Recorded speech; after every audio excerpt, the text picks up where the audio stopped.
This nuclear deal meets the national security interests of the United States and our allies. It prevents the most serious threat, Iran obtaining a nuclear weapon, which would only make the other problems that Iran may cause even worse. That's why this deal makes our country and the world safer and more secure. President Obama earlier today trying to reassure the American people that the deal reached with Iran over its nuclear capabilities is in fact a good one.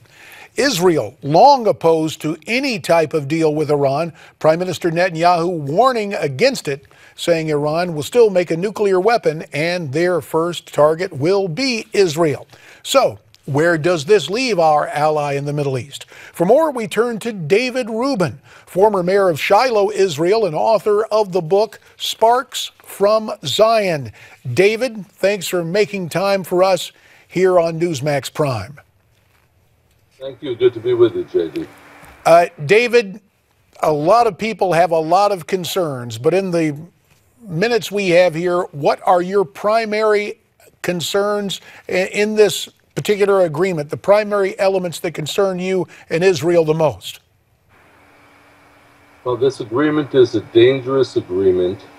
It is an existential threat to Israel, and I can tell you very specifically that there are no surprise inspections allowed in this agreement. There's a nuclear reactor in Bushehr, and there's also the Parchin military installation, which is neither of them are mentioned in this agreement, which means, of course, there will be no inspections there of any kind, even with that 30-day notice.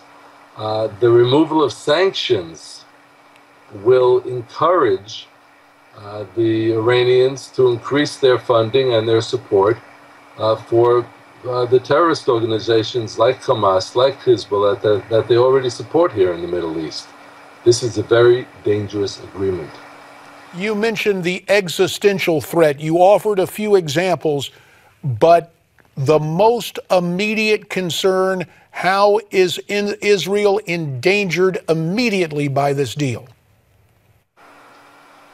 Well, the immediate danger is more of a psychological one than any other. All of the sanctions, the embargo, and everything is removed the second this agreement goes into effect, which means that Russia and Iran and China and other countries are going to be rushing to make all kinds of economic and military agreements with Iran. So the terrorism that we have experienced up to this point from the various terrorist organizations in our region is going to be multiplied within a matter of weeks. And that, yes, that is a very immediate and imminent threat for Israel. Now, Prime Minister Netanyahu and others have said this not only threatens Israel, it threatens the United States. Why do you believe this president and his administration seems not to take that threat seriously here in the United States? Well, I think you're asking a much bigger question, which really has to do with the psyche and the background of President Obama, who is more influenced by the Islamic world. He grew up as a Muslim in Indonesia. He's influenced by the far left in the United States as well as Islamic ideologues, and that is where his allegiances lie. It's very unpleasant for me to say this as an Israeli about an American president, but because I also happen to have grown up in the United States, I understand a little bit about the American landscape, and I have to tell you that it is quite shocking to most Israelis that President Obama doesn't seem to identify with the true security interests of the United States. Across the board in Israel, across the political spectrum, people are shocked that the Obama administration is supporting this agreement. David, 45 seconds left. When asked by NPR about using military force to stop Iran from developing a nuclear weapon, your prime minister would only say Israel will defend itself. Do you expect your nation to use military force?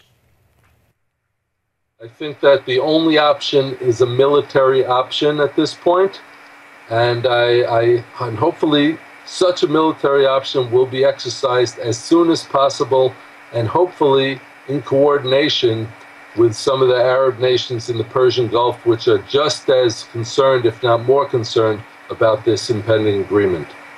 David Rubin, we thank you so much for your time. Again, the name of David's book is Sparks from Zion. You heard what he had to say. David laying out a picture somewhat bleak in terms of a scenario. Do you agree with it? We'd love to hear from you.